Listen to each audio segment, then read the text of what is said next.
నీ జీవితంలో నీకెదురయ్యే ప్రతి యుద్ధం నీకు విజయాన్ని ఇవ్వటానికే దేవుడు అనుమతిస్తున్నాడు అంటాడు కదా యోబు భక్తుడు.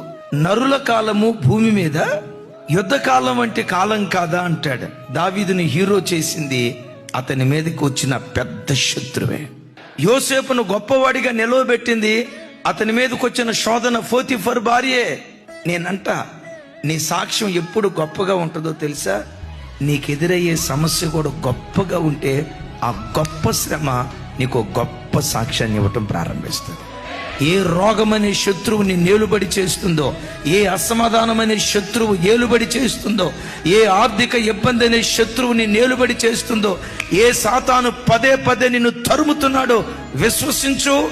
నిన్ను తరమాలని ప్రయత్నం చేస్తూ నీ మీద యుద్ధానికి వచ్చిన శత్రువులను ఒకానొక రోజు నీ పాదముల కింద నా దేవుడు అణుచును గాక.